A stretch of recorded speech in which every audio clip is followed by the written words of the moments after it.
The following conversations are taken from our channel membership exclusive weekly live show that we do on Saturdays from 10 a.m. Pacific Standard Time to 11 a.m. Pacific Standard Time called Members Talk Live. Find out how you can become a member and appear on the show. All of the information is down in the description below, as well as all the links to the channels of today's guests. Check them out, and I hope to talk with you very soon. Now, we have talked a lot of smack about the Sony universe on this show. Madam Web, Morbius, all that stuff. Even Venom. Venom's included in that.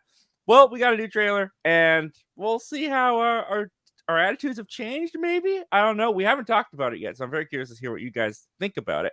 Avengers 5, the infamous Avengers movie that's supposed to be coming out. Kang Dynasty, not Kang Dynasty, who knows? But there's new reports of how many characters we might be seeing in Avengers 5, as well as who might be directing Avengers 5, which honestly bodes very well for Deadpool and Wolverine, I might say.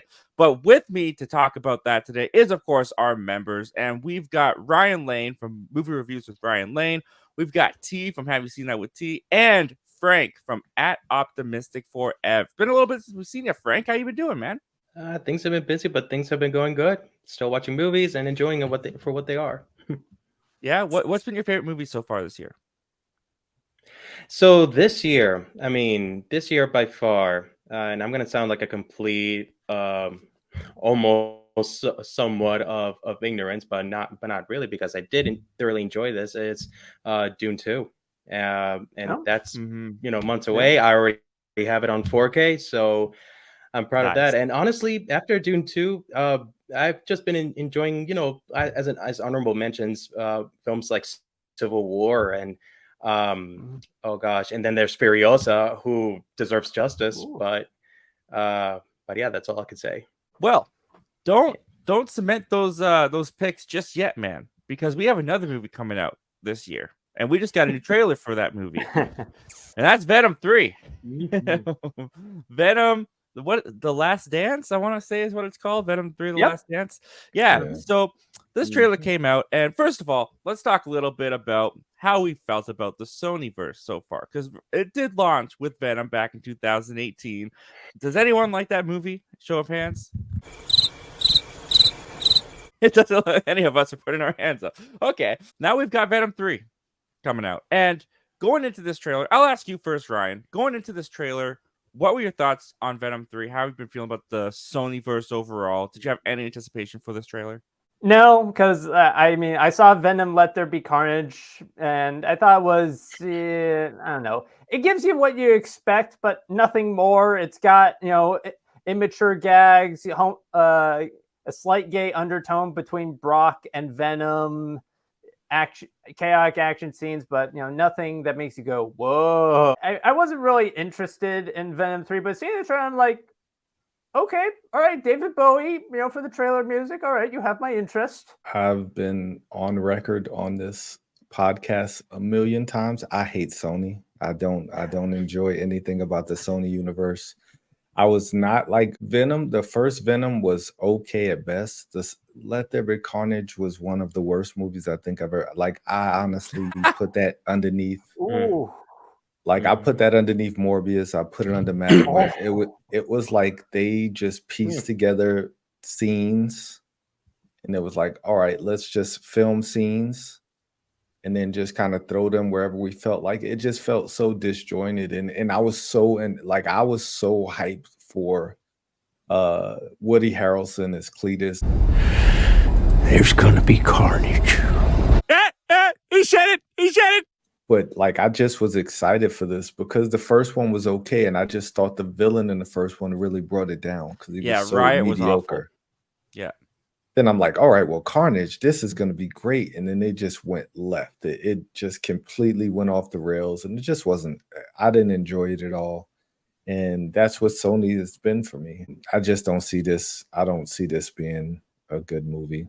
Learning from the trailers that we've got, looking back before Morbius even came out, Sony is so good. It's so mischievous. And that's not endorsing it. That's just how they do it. They throw out these trailers so well done enough to make us say, "Oh, well, let's see." But no, that's not working anymore. They really almost got it. They almost, the only thing I appreciated from watching this trailer, because I watched it like 3 times really, is that they incorporated so much of the Venom comic story, like, you know, Venom goes to Vegas, the Venom horse also. And so seeing that on the screen and realizing like, oh, they're really gonna go there. And this is the last dance. Like, this is the third touchdown, you know, turning it into a trilogy. You know, Sony could be onto something, but I'm being very careful not to put on any clown shoes with this. Yeah, no, I'm with you, Frank. I don't want to be made a fool, because it's like, fool me once, shame on you. Fool me twice, shame on me. And then, you know, you're not fooling me after that. Madam Web just gets worse the more I think about it. Morbius, I just can't think about it. I was just so frustrated and bored by Morbius that when I put on the Venom 3 trailer, I was coming off of those feelings. And there were things in this trailer that honestly I kind of liked. First of all, I think the direction of Let There Be Carnage from Andy Serkis just kind of had like no imprint on it. Like, anyone could have kind of directed that movie. Whereas this one, already right away, it felt more like there was a little bit more thought, I should say, into the direction of the action sequences. I liked the first action sequence when Tom Hardy goes in there and takes down those cartel guys, and, you know, him and Venom, they can't sync up the line. I honestly, that kind of got a chuckle out of me, the way that Venom kept cutting in. Venom, no, not yet. We're Venom. Like, I don't know. I enjoyed that. The Tom Hardy and Venom dynamic has always been something that I thought had potential. They've just always been in, I think, the wrong movies for them to really work. But there was a moment in that trailer that really worked for me.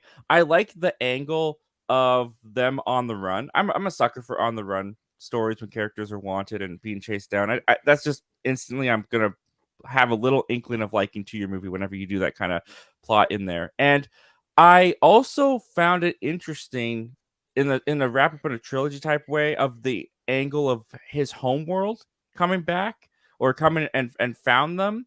And it seems like there's an alien invasion angle to it. It looks bigger. It looks bigger in scope. It looks more like a globe-trotting adventure, more so than the first two, which I think will lend more fun in some ways to it as well. There was also some moments in there where I was like, okay, this is the stuff that I'm just like, are you kidding me? When Mrs. Chen, for example, they find her in the casino, and then there's that quick shot of Venom spinning her around in the dance. I'm like, oh man, that's gonna try and be what Joker Folia Du's trying to be, I'm pretty sure, and it's probably not. It's probably not going to work. But like Frank, yeah, but like what Frank brought up, the horse, the Venom horse at the end, I cracked a smile, man. I thought that sequence was funny. I thought the way that Tom Hardy was flying up that Venom horse as it was going, like, there was like I'll ask you guys. I'll start with you, Frank. The moment was there any moment in the trailer that stood out to you that made you go, huh, this might be fun, or, oh man, this just looks like the same old stuff? Like, what was the moment in the trailer that got you that way?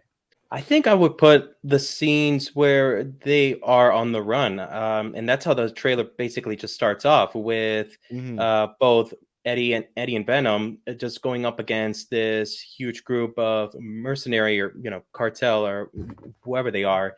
And really this trilogy, it's what it's always been about. It's the duo that we kind of get pretty attached towards, and kind of like see like, okay, what kind of shenanigans they're going to end up doing together.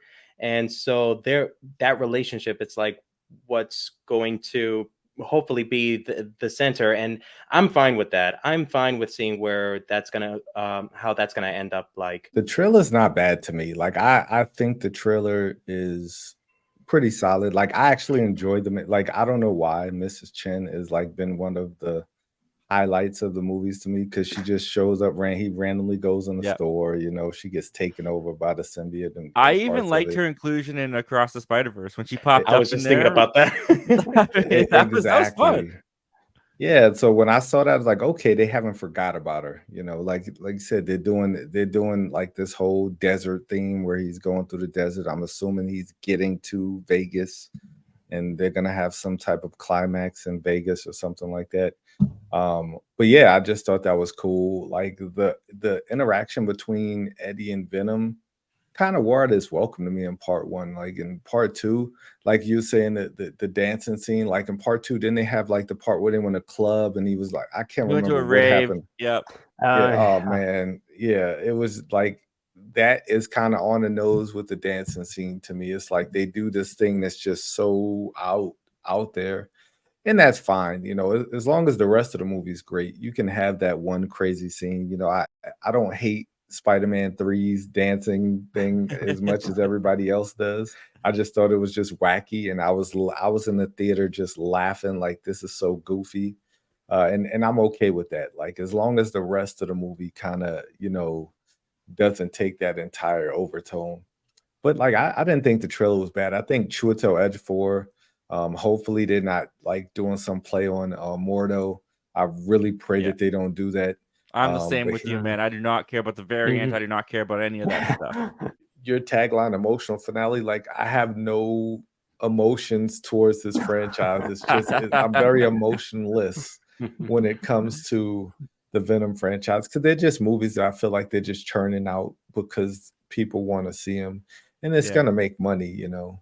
But it's just I don't think it's for me. Yeah, no, in this trailer, I'm definitely interested to see what the next trailer is going to be because this trailer did have kind of an undertone throughout the entire thing of like sentimentality and kind of this like, oh, this is the end type feeling. Like even the or even the poster, till death do they part. Like there's this like emotional kind of implication they're trying to get you with the end of the trailer, even where Venom's like, it's time, Eddie. Like it's like our time has ended. Like they're definitely trying to get something like that in this movie. But whether or not it'll actually hit or miss, I don't know. It does look, at least visually speaking, it looks a lot more interesting. Again, from my understand, the first two films were just San Francisco bound. And it seems to be ditching a lot of some of the old cast in favor of new ones, like Eddie Brock's ex-girlfriend / ex-wife. Again, Michelle Williams, she's a good actor, but I didn't really get into the character. Even when she went, you know, she Venom, I was like, cool.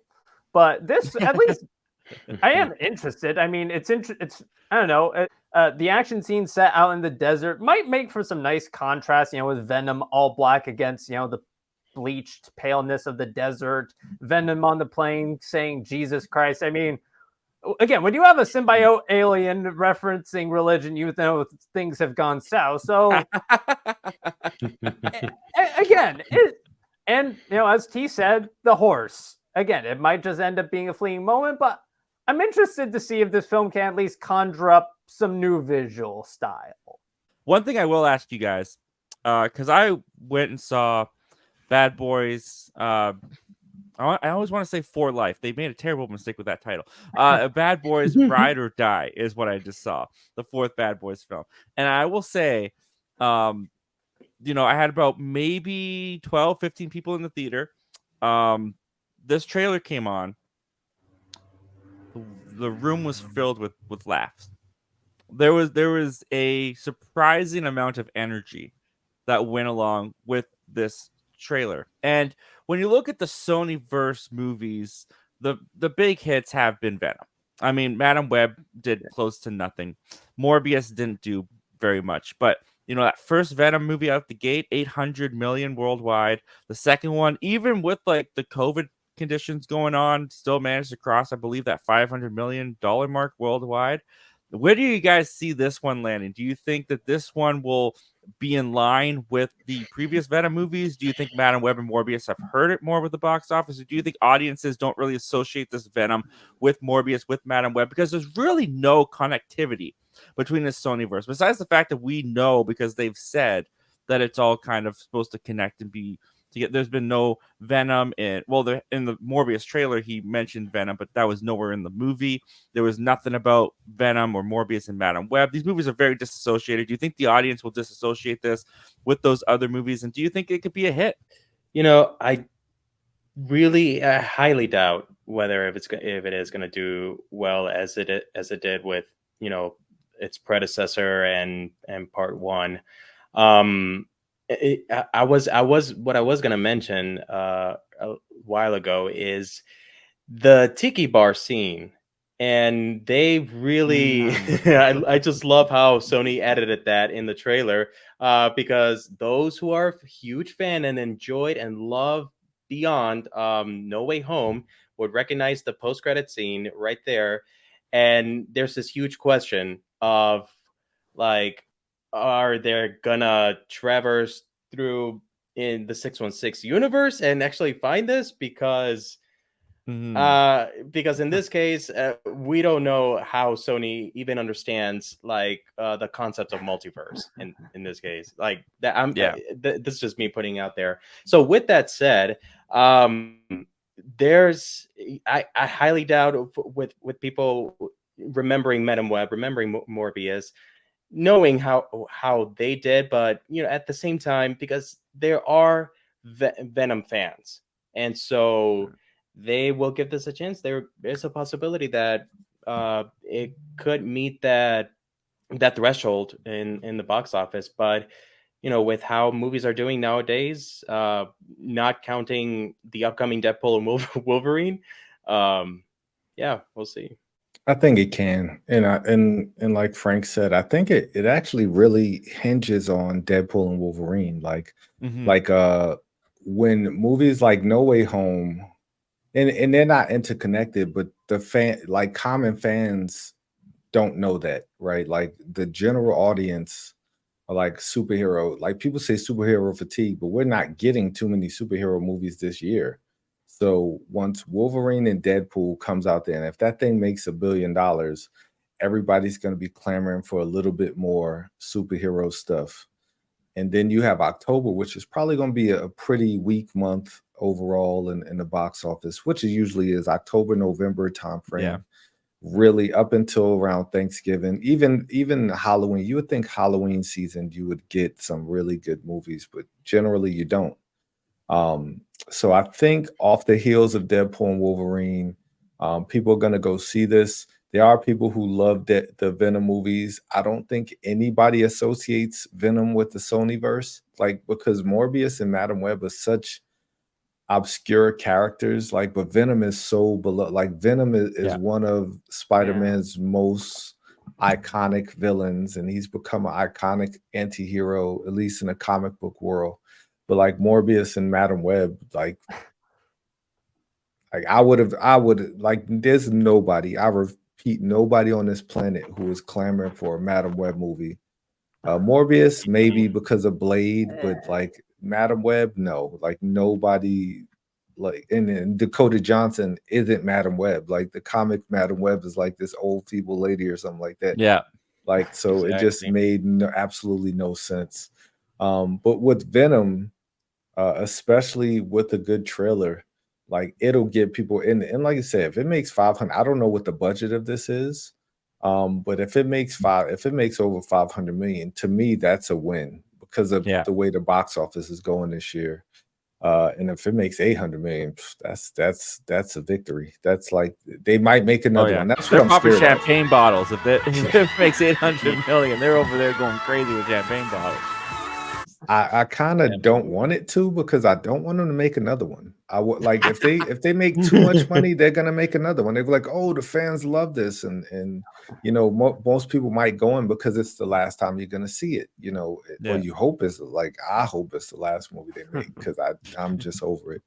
But I wouldn't mind them showing up in Secret Wars. That'd be cool. Like just randomly out of nowhere, just showing up in Secret Wars. But other than that, like, I feel like Venom could be like the Hulk in the MCU, where he just shows up in random people's movies, and he's a fun character, but he just needs a better movie. Like you said, those two characters are great, but they just need to be in better movies. Like with Morbius and Madam Web, you could feel the studio executive desperation just oozing off the screen, like the ADR. Again, Morbius, in my opinion, I didn't hate it nearly as much as everyone else did. It's just it's a bad movie, but it's not nearly so bad as to be so bad it's good, nor so good to be remarkable. It's just, bad.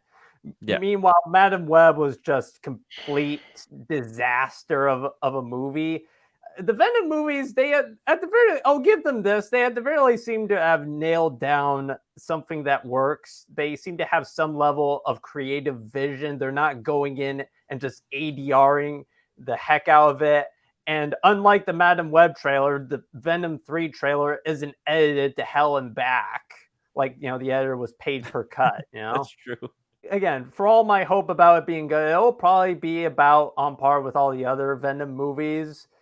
And everyone seems to have loved the Venom movies. So, yeah, I can see it making $500 million. Maybe not 800 million. The novelty's worn off a bit in the 6 years since the original Venom.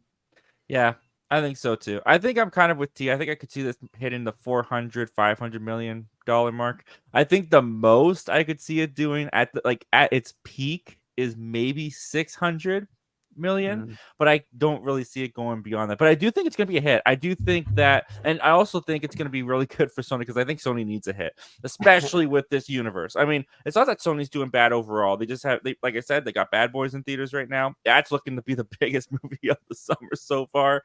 We're talking about the theaters dying, and Bad Boys is the one that's going to get everyone to go back. It's kind of funny, but I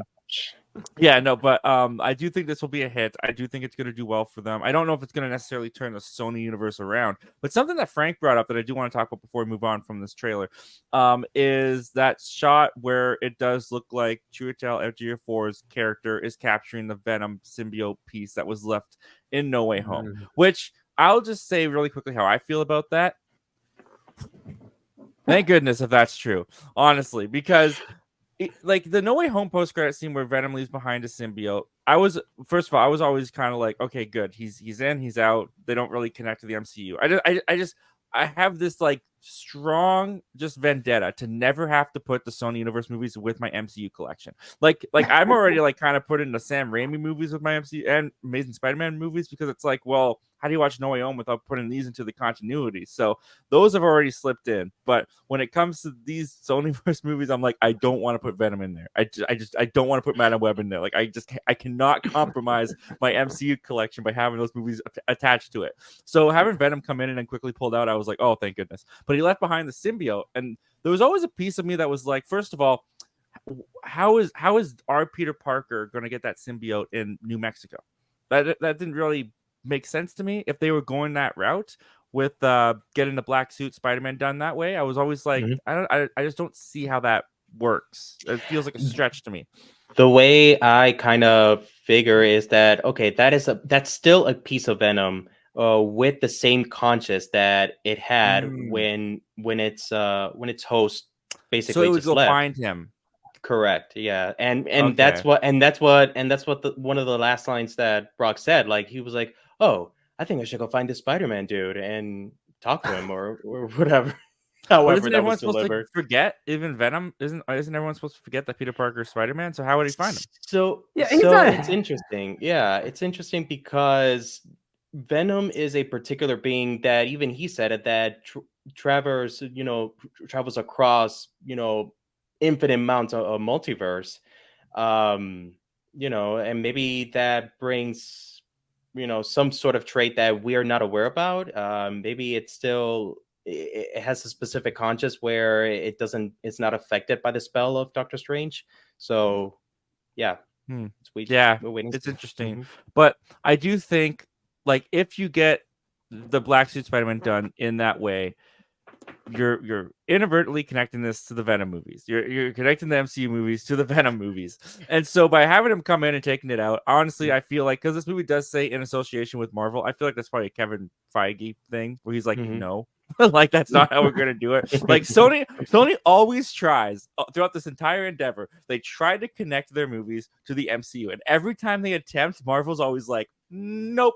Not interested. Thank you very much. You can put that Michael Keaton Vulture in your Morbius post-credit scenes all you want. Can't wait to see it. What, you don't want Adam Scott being Peter Parker's Uncle Ben? God. No. Not that Adam Scott was one of the best parts of Madam Web, but that's besides the point. But T, I'll throw it to you. If they take the symbiote out of the MCU that they placed there at the post-credit scene of No Way Home, are you going to be upset or do you not care? I don't care. Like I think people are putting too much thought because there have been debates about this piece of symbiote, and it's like Yeah. it's Sony. Like the Vulture showed up randomly at the end of Morbius. Like they don't have a vision. It was just a scene that was put in there. They didn't, there was hopes, but nobody like if Spider-Man 4 came out and they just completely retconned that or just ignored it and did something totally different, nobody would bat an eye because it was so irrelevant. Like Sony has become so irrelevant in reference to the MCU. They're not going to do any like that. I highly doubt that that's how they would ever introduce, the black suit in because of this random multiversal drop of a piece of Venom suit like that. That would be an insult to MCU fans. So I just don't think they would do it. Like I would hope they wouldn't do it, and if they did, honestly, I wouldn't care as long as the story is good. Just do it a different way. I mean, honestly, not gonna lie, I kind of almost practically forgot about that symbiote, end credit scene in No Way Home. It was just a complete, oh yeah, we're Sony. Here, hey, Tom Hardy, you available to shoot? It's like, yeah, sure. Yeah, no, honestly, I think we're still years away from seeing the Black Symbiote arc in Tom Holland's Peter Parker's life. I think we have to be. I don't think they should do it. You know what? They should do it like the comics. Just wait till Secret Wars comes out, the Avengers film, Secret Wars.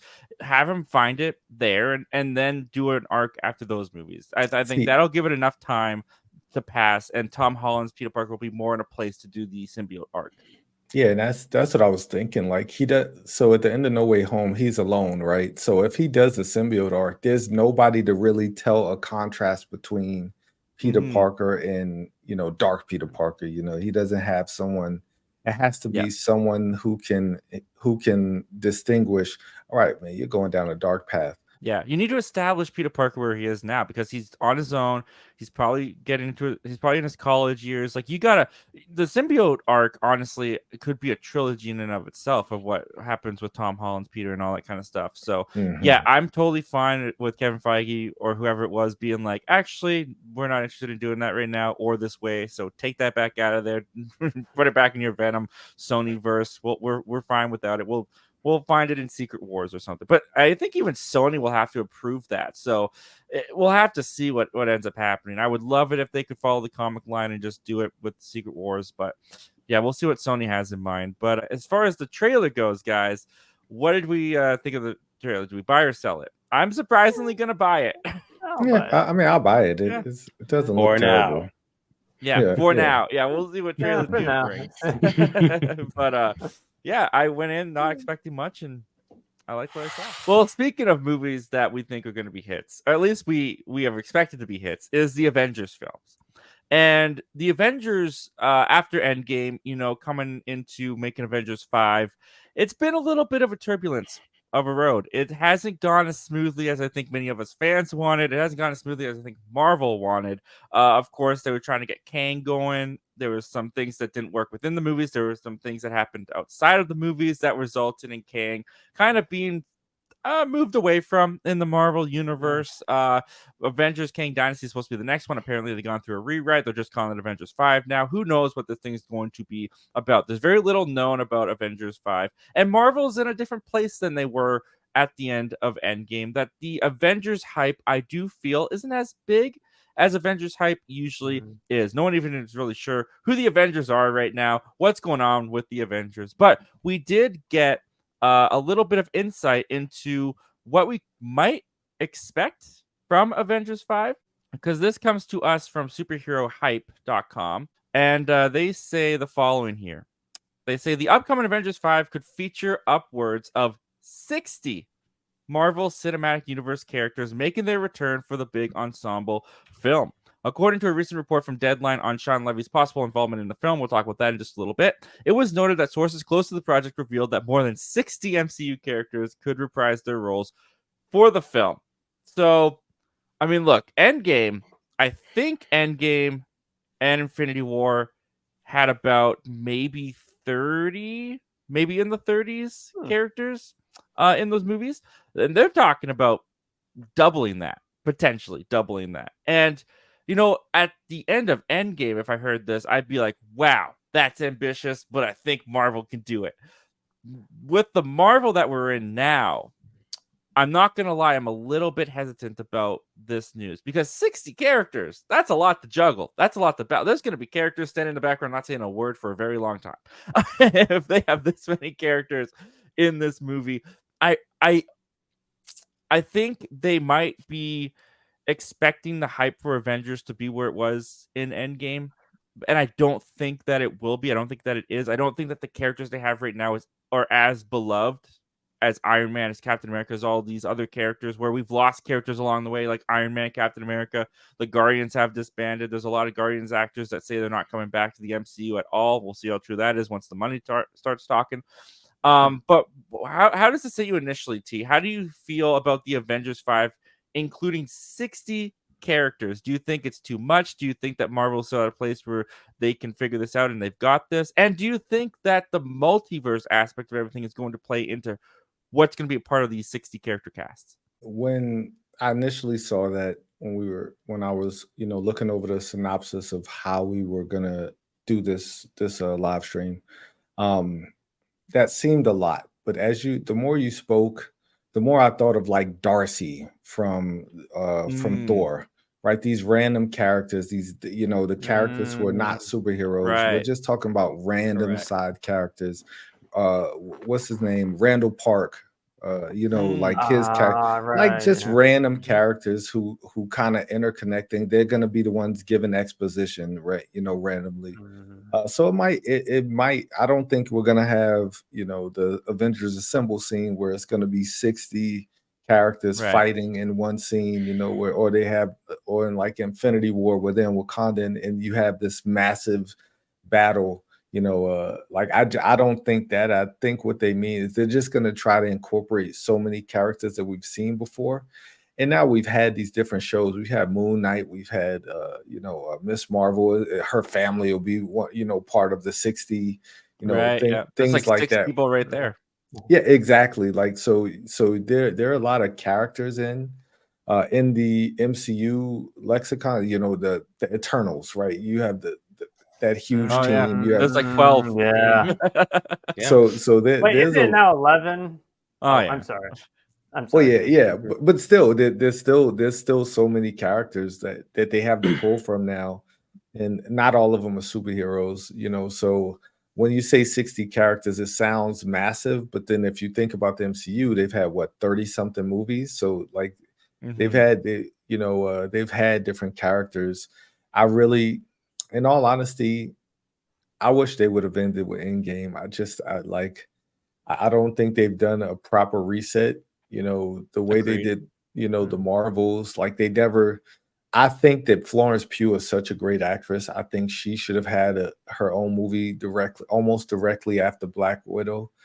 She was in the Hawkeye series, but I think I think that they're missing the opportunity with her because she is phenomenal.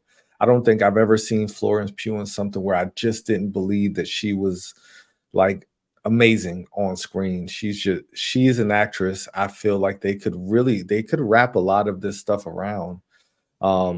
And just other characters, the Isaiah Bradley character, I think that they could have done that differently to make him because he was the best part of Falcon and Winter Soldier to me, was like those scenes with Carl Lumley talking about, and I was like, man, that is a great character, and his grandson's kind of sitting in the background. And I think that, I think they could have done things differently to get us on board with new characters, instead of just dwelling on Thor and dwelling on, these previous characters.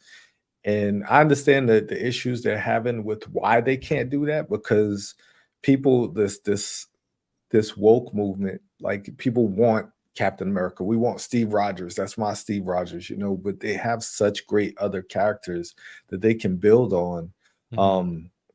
And they're just not doing a good job with that. The series aren't doing a good job with that. They haven't put out any movies. Doctor Strange didn't do a good job with that, with building new characters. And the Marvels, unfortunately, it wasn't compelling enough to make you believe in Miss Marvel the way I wish that it would have. Like I think she's a phenomenal character. That's another character who's like a Spider-Man character to me. I think she could be the young, she could be what Tom Holland was in the phase 4 or whatever phase it was. Like she could be that character because of how energetic she was and having a moment like, dying on a planet, having that moment, and that moment solidified Tom Holland as like the Spider-Man. Was that moment, with him and Tony Stark. I think she could be that, if we allow her to, and if they write her in a situation like that. I wish they just haven't. So I'm not looking forward to Avengers 5. They can have 800 characters, but I don't think it's been. I just don't think they've really done a reset well after Endgame, which was the height. I just honestly don't think movie going will ever reach that peak again, because that was peak cinema, and that's cliche to say, but that literally was the peak that I think we'll ever see in our lifetime when it comes to just this moment. That is just so much bigger than everything, and it was a culmination of however many years. It's not shaping up. Maybe 20 years from now they might get there, but I don't think Avenger 5 is going to be the thing that does it. What do you think, Ryan? 60 characters, too much, too little? What do you think? Somewhere there's an accountant crying right now, because honestly, like in making a movie, cast and crew is one of the most expensive things, and that is an excellent point to be bringing up, actually. Yes, and I mean, and these productions, they are SAG-AFTRA union affairs, so each actor isn't, again, nothing against the unions, but I mean, unions do not come cheap. They are very talented, they are very beneficial, but they are not cheap.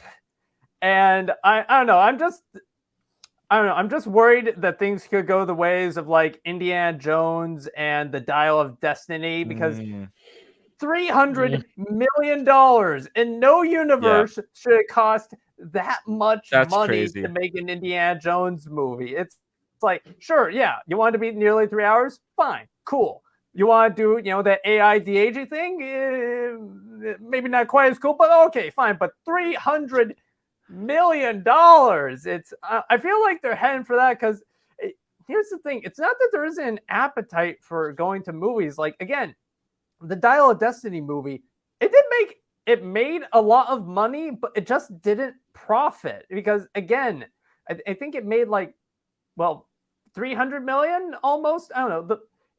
I guess the point is the film, it made a lot of money, but at the budget it was made, the price point at which it would have needed to break even, no less make a profit, was just way too high. And I feel like with Avengers 5, I feel like that's what they're careening towards. Because, I mean, even the more modestly budgeted movies haven't been doing too well this year. Like even The Fall Guy, which was at a mere, 120, 130 million? That's like, I mean, for context, that's like about what it cost to make the Uncharted movie, and it made like 300 million. The Fall Guy barely made its budget back. So it's, I don't know. Personally, I'm thinking, Avengers 5 might be, an inflection point. It could either point towards, filmmakers deciding, yeah, maybe let's give the mid-budget genre a try, or, Avengers 5 could be profitable and be like, hey, we could still toss money at these projects and they will still make money.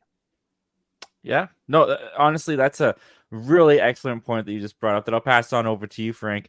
Like Ryan was saying, 60 characters, that's going to be a lot for the pocketbook. And, Marvel, they have, people like to think or like to say that Marvel has fallen off of a cliff. They really haven't. Their movie, besides the Marvels, which is the anomaly, their movies are still making a lot of bank. They're still making like 700, 800 million dollars. That's nothing to scoff at all. And also going on to T's point, I mean, you get the Black Panther cast in there. That's probably like 50 characters right there. You just need to add 10 more. So there's definitely ways that they could do this.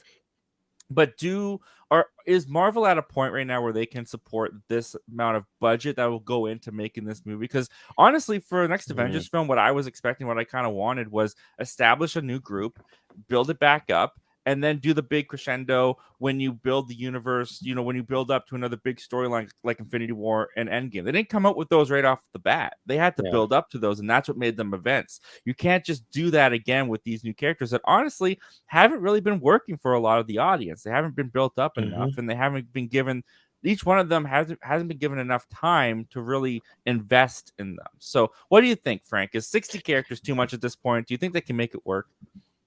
So that's a good segue. Exactly what I had planned to share.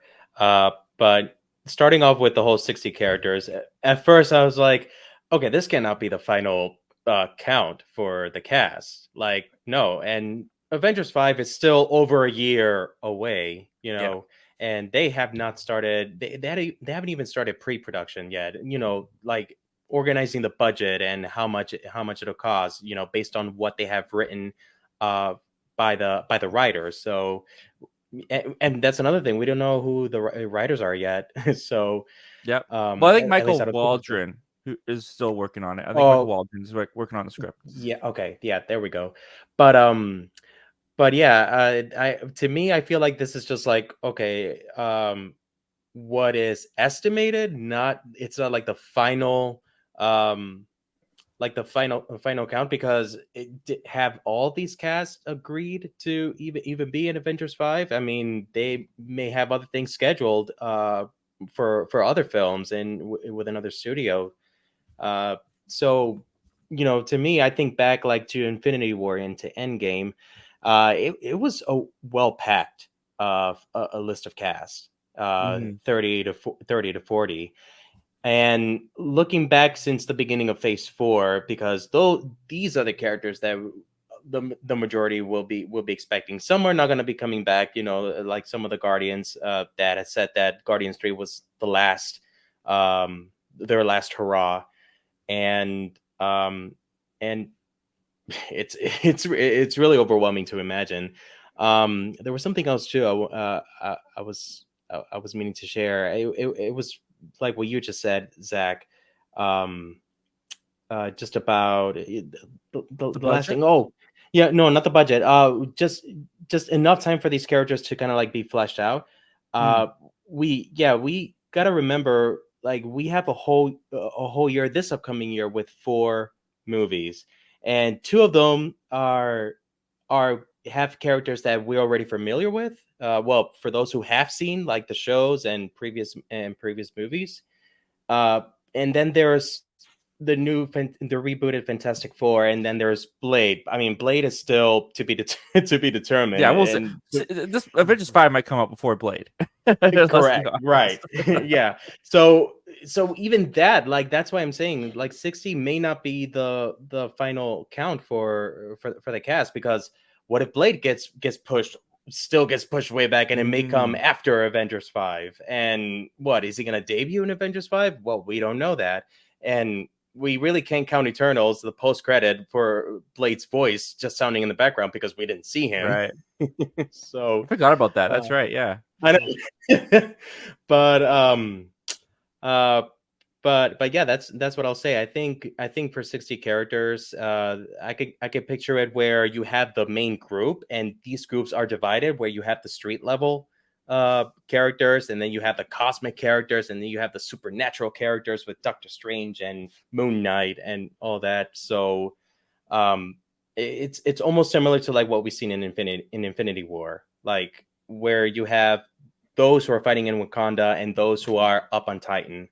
So yeah, that's just how I picture it. Well, I mean, at the moment, what do you think of this, guys? Do we buy or sell 60 characters in Avengers 5? I buy it. Really. I don't think they mean 60 characters fighting though. Like, just to say 60 characters, that's 60 characters, right? I'll go halfway. Yeah. I think they're gonna throw everything they can out there to try to get us excited about Marvel again. So 60 characters, I think that's actually a low number when it comes to just like all of the people, all of the things they're gonna try to cram into this movie. We'll see. We'll see how it goes. Sticking with Avengers, though, Shawn Levy is coming up. He's got Deadpool and Wolverine coming out. We're very excited about that. Cannot wait. It's just a little over a month, guys. It's just a little over a month away, this movie, and I got my tickets booked. I'm chomping at the bit. I cannot wait for this movie. And if there was anything that could have made me more excited for Deadpool and Wolverine, it's definitely this news, because it appears Marvel must be pretty pleased with how Deadpool and Wolverine turned out, if this story on Deadline is actually true, because Deadline is reporting that Shawn Levy is who they want to do Avengers 5. Saying, as Deadpool and Wolverine tracks huge ahead of its July 26th release and looms as a summer box office savior, we can reveal that director Shawn Levy is the top choice and is having early conversations to direct another Marvel Studios pick, the next Avengers movie. Deadline hears that Levy has been given the latest script by Michael Waldron, though sources add that he has not given an answer on whether he will take the job, and the studio is still planning to meet with other directors while they wait on a decision from him. And that comes to us from Deadline. So, a couple things here. First of all, we just talked about how, there's going to be like 60 characters in this movie. So, that might be a reason why he's a little hesitant to take the job. That cannot be an easy task to balance all of those people. But, I mean, look, if Shawn Levy is being asked to do Avengers 5, I can only assume that means Deadpool and Wolverine is great. That's the only conclusion I can really come to, because why would Marvel go after him if they weren't happy with the result of the movie? I mean, you look at what this kind of reminds me of the most is the Russo brothers, where the Russo brothers, they did Winter Soldier, right? Did a fantastic job, knocked it out of the park with the Winter Soldier. They got the next movie, which ended up being Civil War, which included more Avengers cast. They absolutely, in my opinion, killed it with Civil War. Next thing we're hearing is, you guys have graduated. You guys are getting the Avengers because you guys have shown that you can handle these characters so well. Now, there's a lot of rumors that there's quite a bit of cameos, quite a bit of appearances in Deadpool and Wolverine, which would require a director to handle characters and screen time very well. So, I don't know, guys. All this just points to, one, Deadpool and Wolverine just being great. And also, I do think there's going to be a lot of characters showing up in Deadpool and Wolverine based on this. But what do you think about this, Frank? What do you think of Shawn Levy being the top choice for the Avengers? Does that bode well in your mind for Deadpool and Wolverine? And do you think he's the right choice? I'm on the same boat as you are, actually, because I also look back. I mean, I look back at Free Guy. I look back at the Adams Project also. Both he also worked with Ryan Reynolds with. Yep, that's true.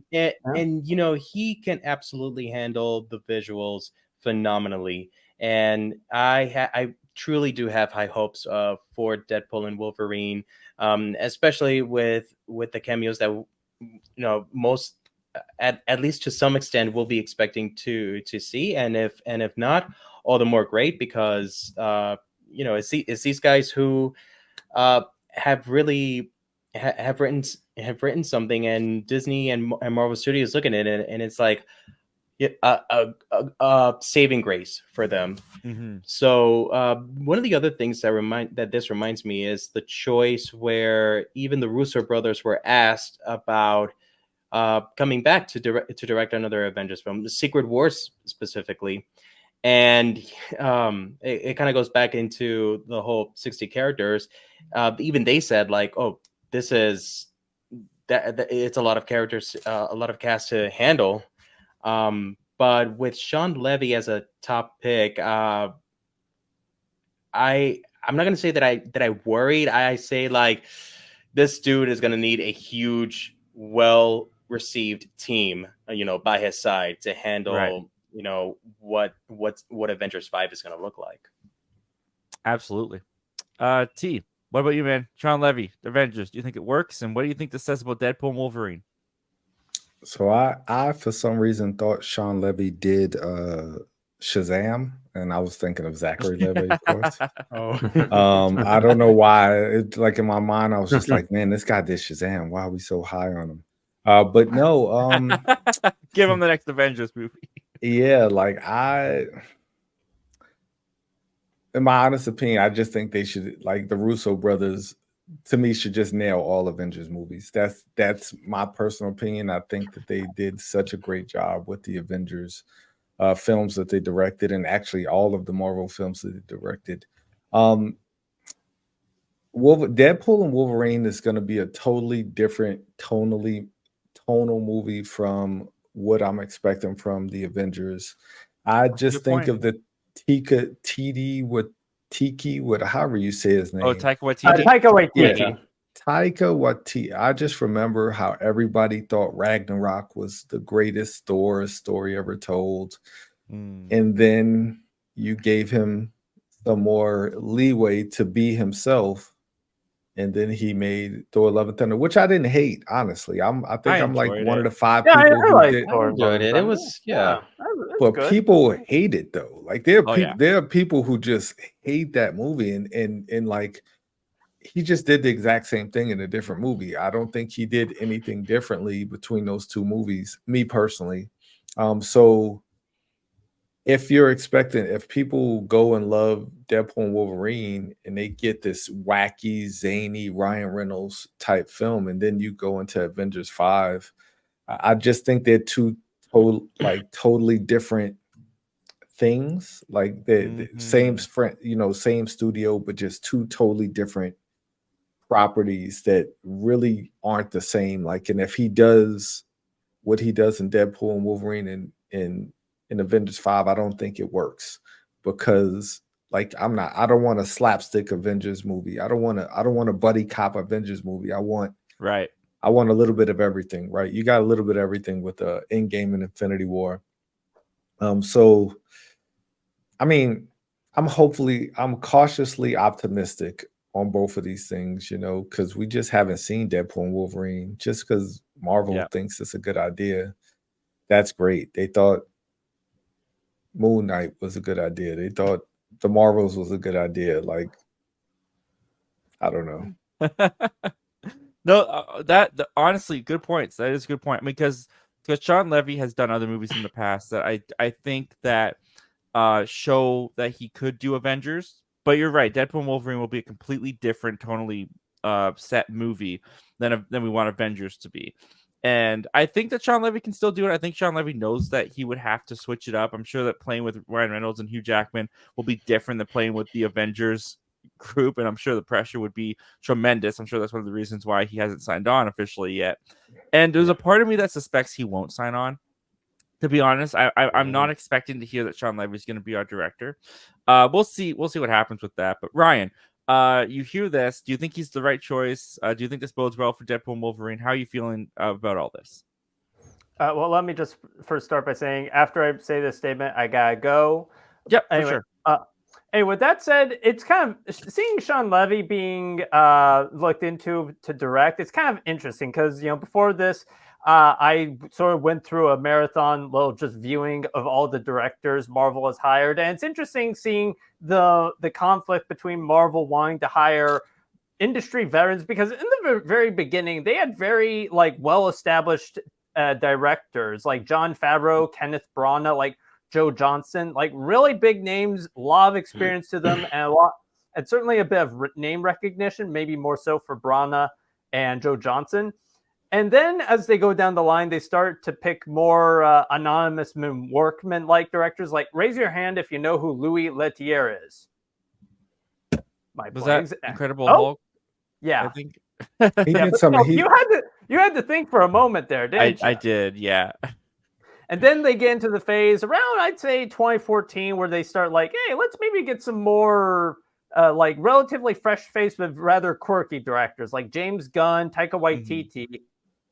And it's interesting and now, as sort of like T said, with Love and Thunder and Eternals, like those not doing as well to varying degrees of critical and audience reception at the box office. It's like they're now going back and saying, all right, well, let out with the Waititis and in with the Levies. Because again, no disrespect to Shawn Levy, he's a very experienced director, but he is very anonymous in his nature.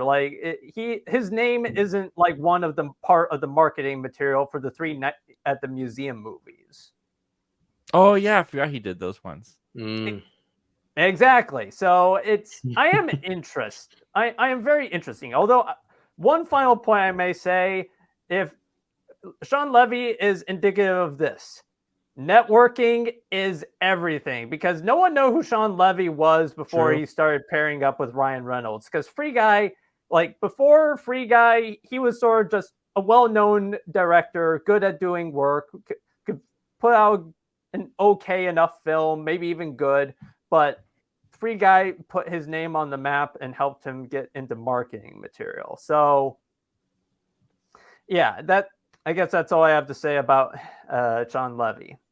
For sure, man. And we got to lose Ryan now. So please, Ryan, tell people where they can find you. You can find me on YouTube and Letterboxd at Movie Reviews with Ryan Lane. And you can look forward to my review of Bad Boys Ride or Die later today. We're wrapping up here, but I will take Ace's question to end this whole segment. Who's your guys' favorite MCU director? It's cliche, but I'm going with the Russo brothers. I think that they have some of the best projects in the MCU, and they've just knocked it out of the park with everything that they've done. I'm in the same boat. Like Winter Soldier is my favorite. Like honestly, like as far as individual movies, Winter Soldier is my favorite.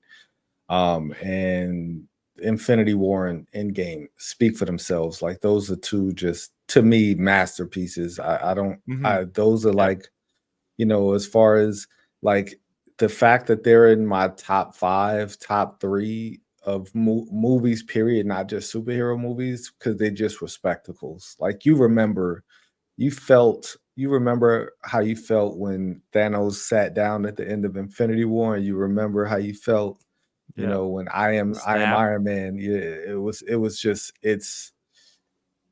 those guys were amazing. Like what they did was phenomenal. Yeah, 100% agree. It is. Are you on that same boat, Frank? I'm on the same. I'm a disciple of the Russos also. So, well, with that, do we buy or sell Shawn Levy for the Avengers? I'm gonna buy him. I think he can do it. I don't think he will. I'm kind of on the fence. I don't, like you said, I don't think he's. I don't. That's just a massive undertaking. I wonder how long it's going to take for them to film Avengers 5. Yeah, we'll have to wait and see. But with that, guys, that's the show.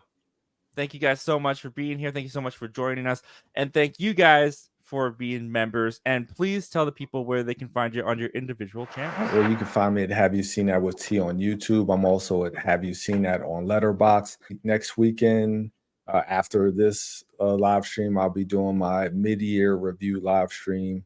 You know, hopefully we get some great co-hosts. I've been in talks with Zach Milne. I don't think I've reached out to you yet, but hopefully you can jump in on that live stream so we could talk about the year in review so far. And yeah, thank you so much for having me. Yeah, man, I'd be honored. That'd be great. You guys can find me over on Twitter X, on Instagram also, and here on YouTube as Optimistic Forever. And I'm right now in the middle of arranging my little shooting space, but so far so good. And once I'm done with that, I'll be back into making more contact. So fingers crossed. Awesome, man. Looking forward to it. And yep, I'm right here, guys. You found me. You're on my channel. Good for you. Please subscribe. And with that, guys, we'll see you again next time. Take care.